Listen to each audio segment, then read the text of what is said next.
우리나라에서는 아직도 건물을 지을 때 관청의 허가를 받는 과정이 무척이나 복잡한 것 같습니다.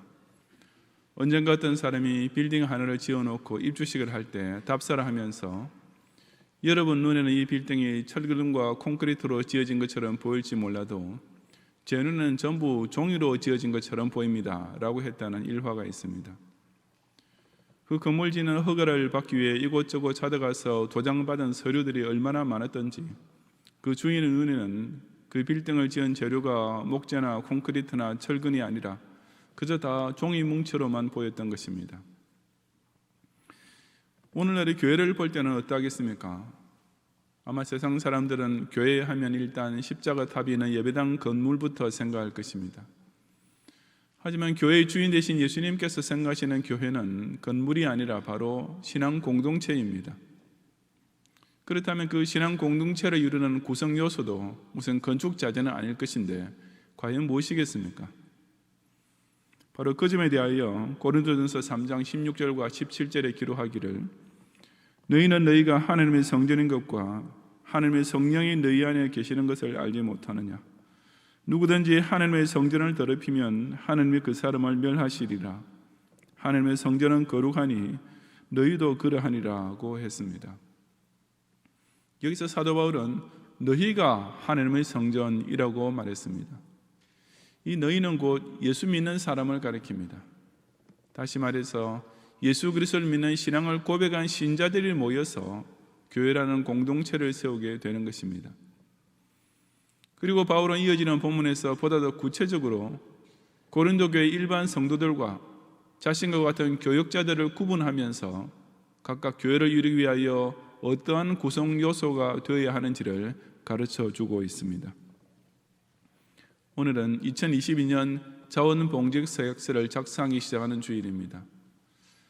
우리 경량교회는 지난 48년 내내 성도와 교역자가 각각 자신의 본연과 사명에 충실한 공동체의 영적 구성 요소가 됨으로써 실로 아름답고도 든든히 성장해 왔습니다.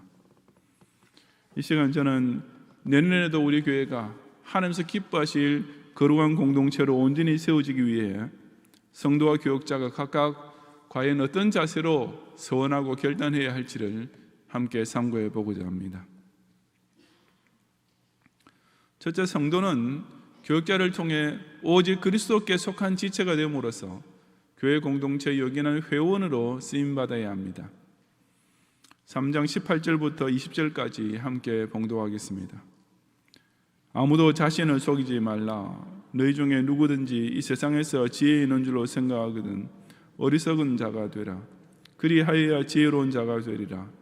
이 세상 지혜는 하나님께 어리석은 것이니 기록된 바 하나님은 지혜 있는 자들로 하여금 자기 꾀에 빠지게 하시니라 하였고 또 주께서 지혜 있는 자들의 생각을 헛것으로 아신다 하셨느니라. 그런즉 누구든지 사람을 자랑하지 말라. 만물이 다 너희 것임이라.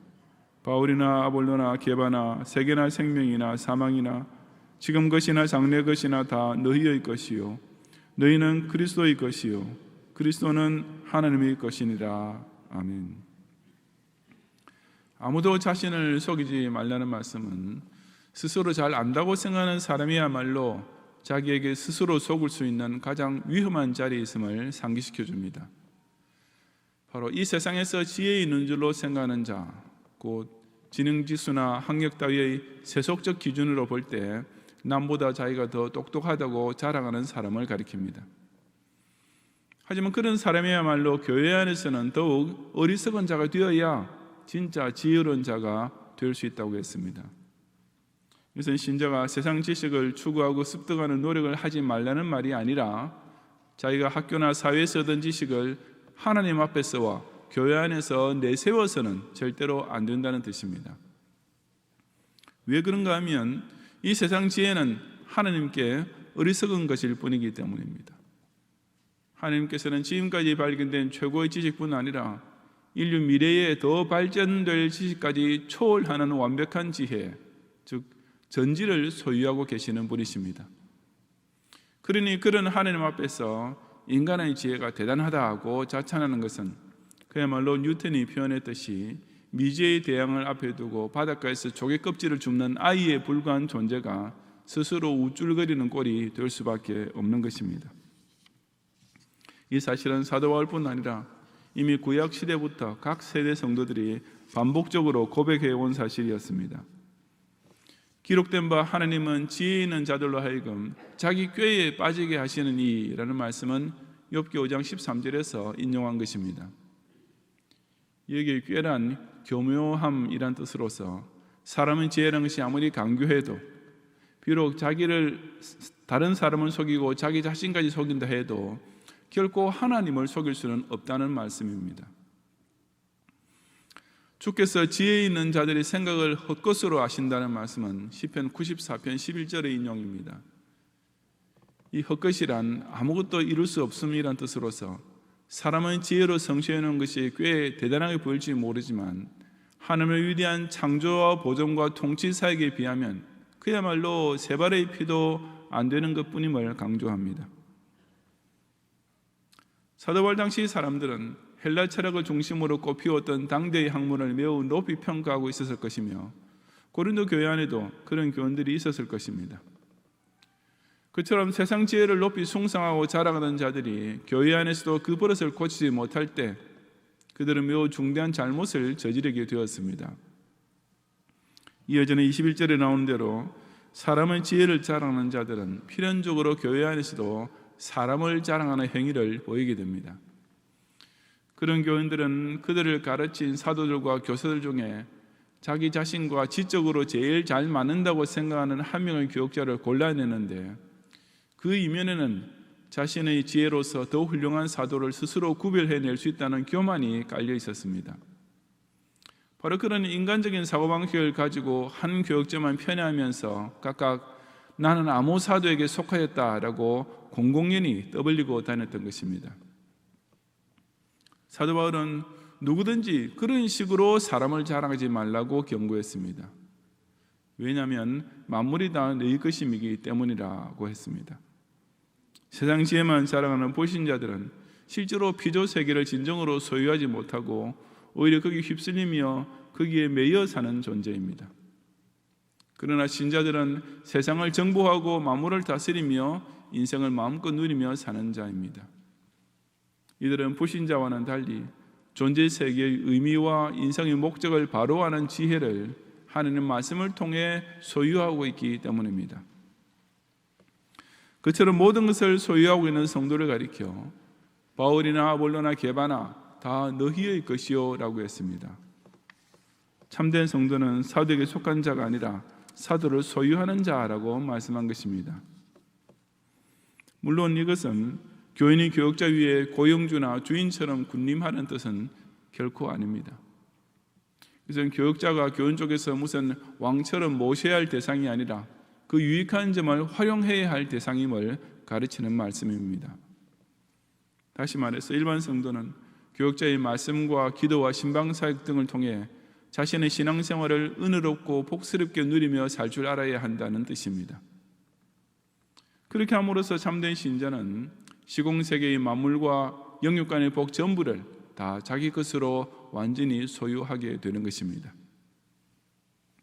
그런 부유함을 누리기 위해 한 가지 필수적 조건이 있는데 그것이 곧 너희는 그리스도의 것이요 그리스도는 하나님의 것이라는 사실을 명심하는 것입니다. 모든 것을 소유할 수 있기 위해서는 먼저 자신이 그리스도의 소유임을 깨달아야 한다는 말씀입니다. 자기가 종속되어 있는 대상을 바로 깨달음으로써 자기의 주어진 모든 것을 소유할 수 있게 되는 원리는 그 누구보다도 예수 그리스도께서 친히 보여주신 것이기도 했습니다.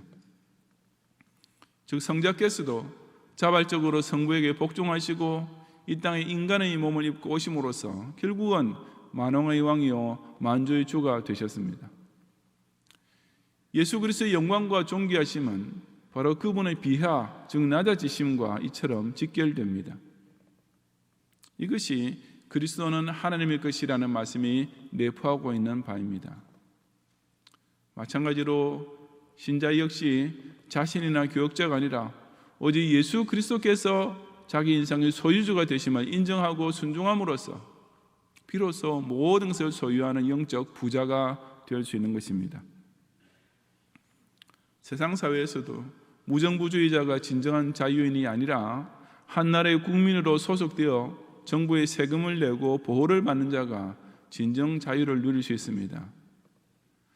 마찬가지로 기독신자는 예수 그리스도께 완전히 속한 그분의 소유가 됨으로써 비로소 그 안에서 완전한 자유자가 될 수 있습니다.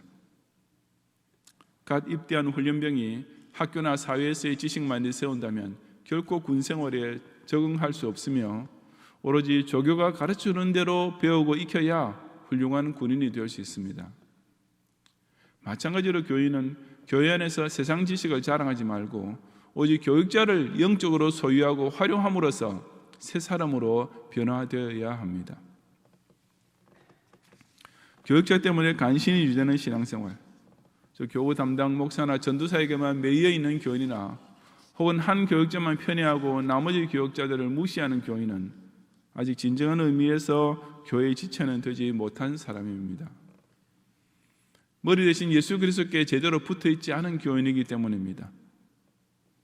교육자를 통해 영의 양식을 마음껏 받아먹고 건강하게 자람으로써 자신의 전 인생을 오직 예수 그리스도께 종속시킬 줄 아는 교인, 바로 이런 성도만 진정한 교회의 회원, 이 신앙 공동체의 훌륭한 구성 요소가 될 수 있는 것입니다.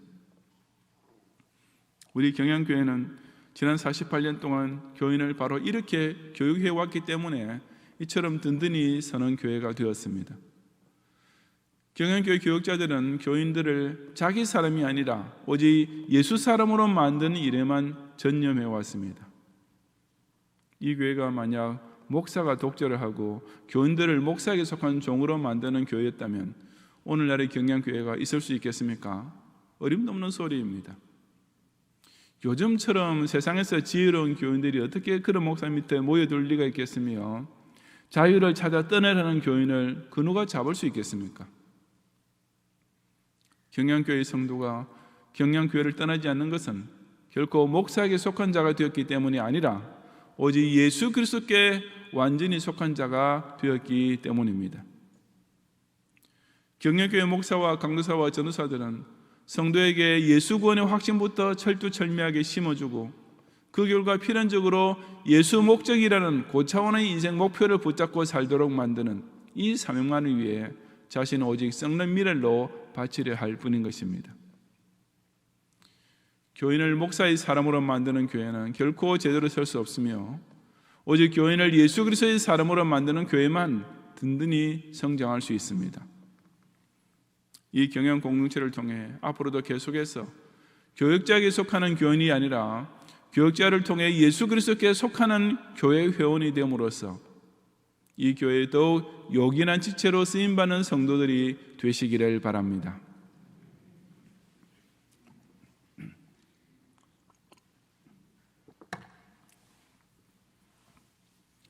둘째로 교육자는 성도 앞에서 오직 그리스도께 판단받는 청지기가 됨으로써 교회 공동체의 신실한 지도자로 서야 합니다.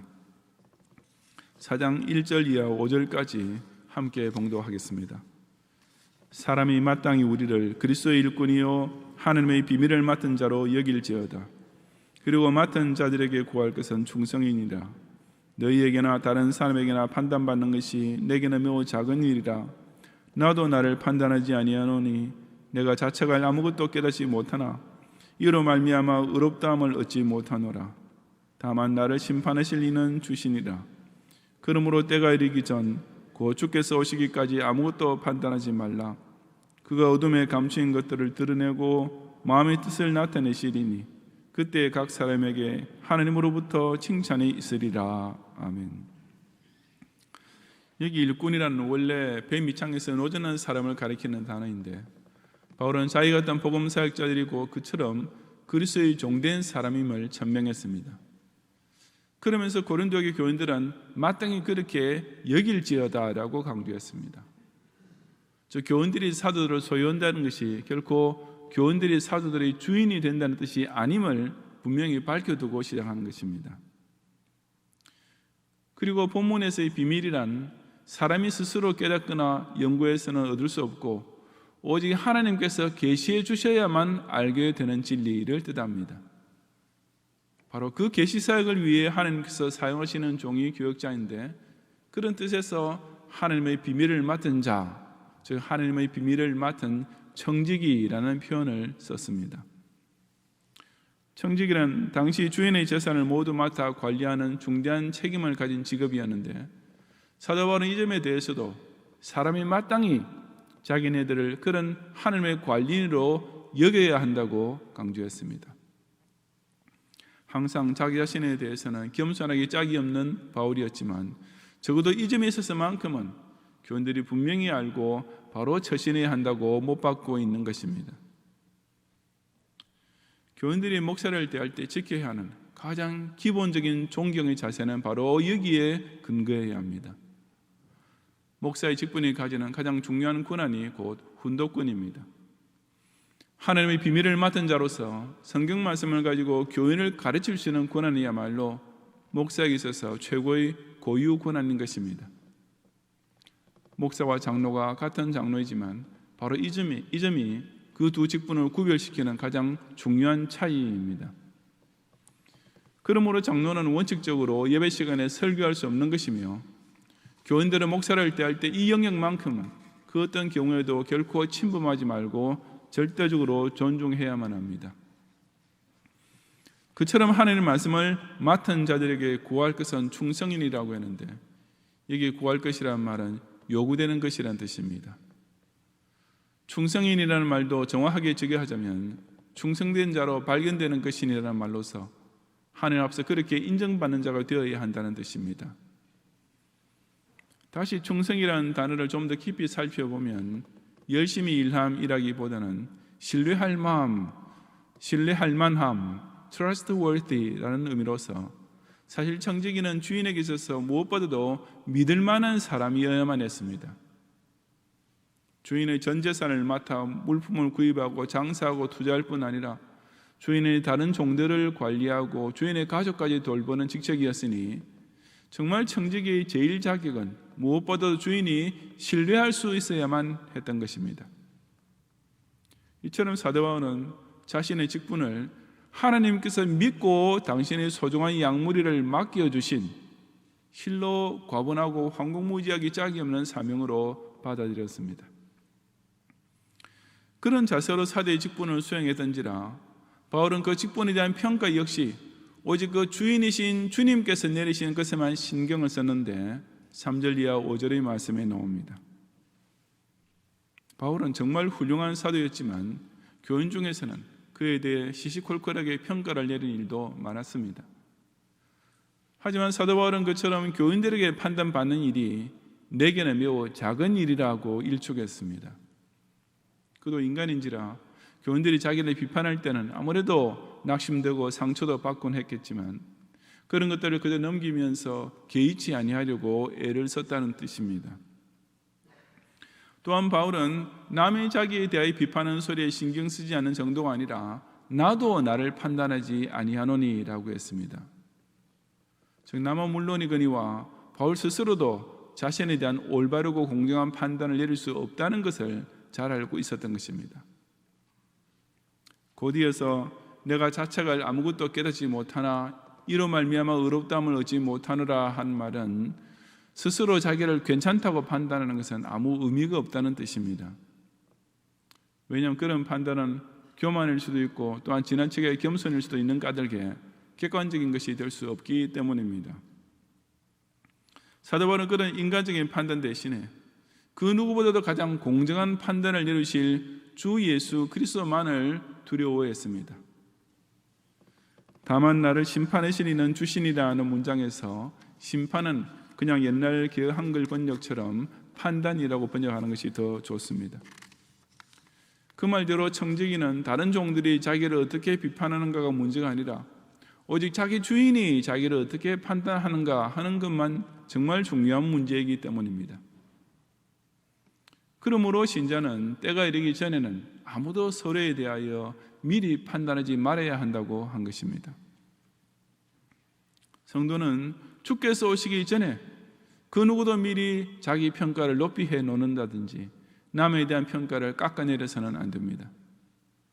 왜냐하면 각 사람에 대한 최종 판단은 오로지 예수님께 속한 권한이며 그 심판주께서 가장 공정하게 행하실 사역이기 때문입니다. 어둠에 감추인 것들이란 드러나지 않았던 행위들을 뜻합니다. 마음의 뜻 역시 드러나지 않았던 생각을 가리킵니다. 재림하실 예수님께서는 이런 것까지 다 들추어내셔서 각 개인에 대한 가장 정확하고도 엄중한 판단을 내리실 것이기 때문입니다. 바로 그 주님의 심판대 앞에서 칭찬받을 수 있게 된다면 그것이야말로 가장 합당한 영예가 될 것이며 그 전에 미리 자화자찬해 놓았던 것은 오직 무용지물이요 오히려 수치가 될 수밖에 없지 않겠습니까?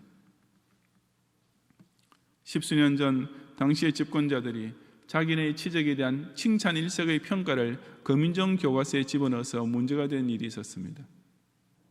이런 유치한 자화자찬이 현 정부에서도 고스란히 반복되고 있습니다. 단 한 세대도 지나지 않아서 아니 그 당사자들이 대통령과 장관과 지사 자리에 아직 앉아 있는 데에 벌써 객관적인 평가를 할 수 있다고 생각하는 것은 너무나 뻔뻔스러운 소치가 아닐 수 없습니다. 그렇다면 교회의 교육자는 더욱 그러하지 않겠습니까? 목사는 자신의 사역에 대하여 스스로 평가는 두말할 것도 없고 교원들이 지켜 세워지는 말이나 아무렇게 하는 비난에 대해서도 아예 귀를 막고 있어야 합니다. 그런 것은 실로 매우 작은 일일 뿐이기 때문입니다. 가끔이지만 부교육자 중에서 담임 목사의 눈치만 살피는 사람이 있는데 신기한 것은 그것이 목사의 눈에도 보입니다. 부목사와 전도사가 담임 목사의 눈만 의식하고 있는지 아니면 오직 하나님의 눈만 두려워하면서 사역하고 있는지는 담임 목사가 일부러 눈을 크게 뜨고 살펴보려 하지 않아도 절로 느껴지게 됩니다. 왜냐하면 우리가 다 영의 세계에서 사역하고 있기 때문입니다. 사실 교육자뿐 아니라 그 누구를 해도 남이 내게 잔소리하고 비판하는 것은 다 싫어합니다. 그런데 정말 그런 판단으로부터 자유하고 싶으면 오직 하나님 앞에서 바로 살면 됩니다. 다른 그 누구보다도 교육자 자신이 교원들이 나를 어떻게 보고 있을까 하는 생각에 전전긍긍하지 말고 진짜 주인 되신 예수 그리스도 앞에서 믿을 만한 청지기로 판단받을 수 있도록 살아야 하는 것입니다. 그렇다고 해서 하나님만 나를 판단하실 주인이시다라는 믿음이 목사에게 무슨 면책 특권이 되고 목사를 자유방임하게 만드는 것은 결코 아닙니다. 정말 하나님께서 나를 어떻게 판단하고 계실까를 항상 생각하고 사는 목사는 사람 눈치만 보는 목사보다 실상 몇 배나 더 벌벌 떠는 가운데 목회 사역을 감당하게 되어 있기 때문입니다.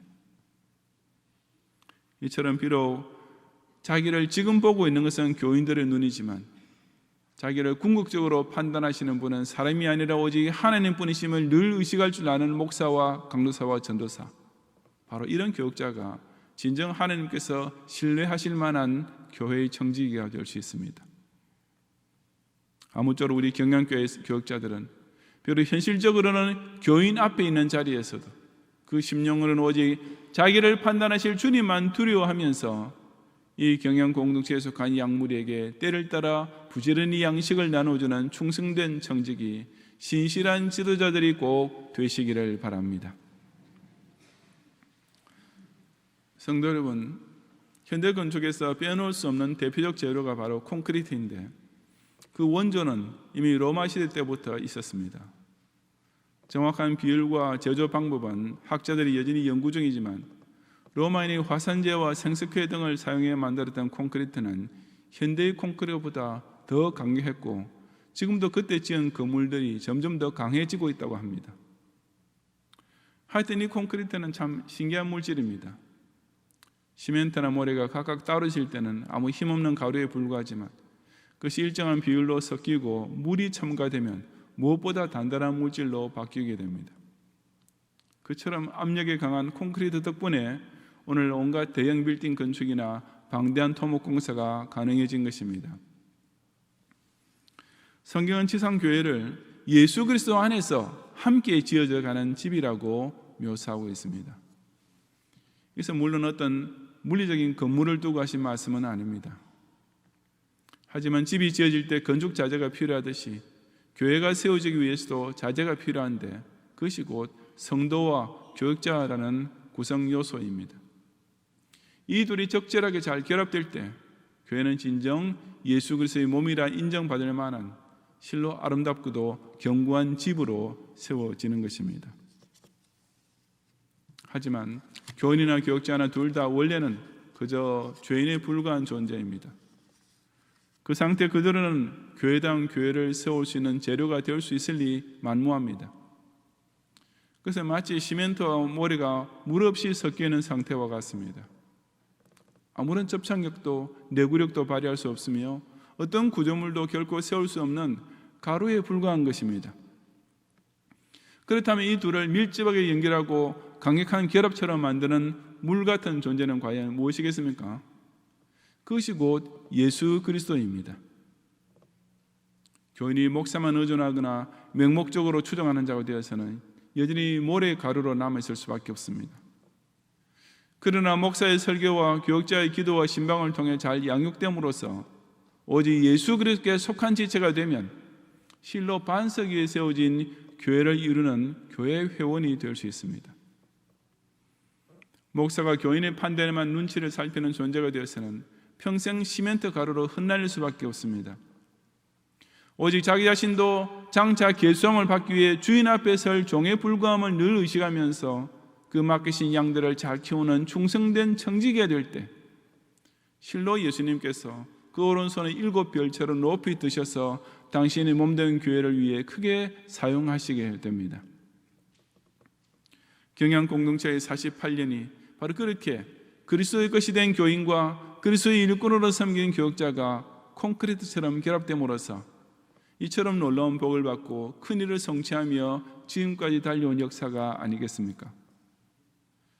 앞으로도 역시 경양의 성도들은 교역자를 통해 오직 예수 그리스도께 확실히 속한 지체가 되며 경양의 교역자들은 교인이 아니라 주님께로부터 판단받는 충성된 청지기가 됨으로써 이 세계를 받은 교회의 비전을 더욱 영광스럽게 성취해 가시기를 주님의 이름으로 축원합니다.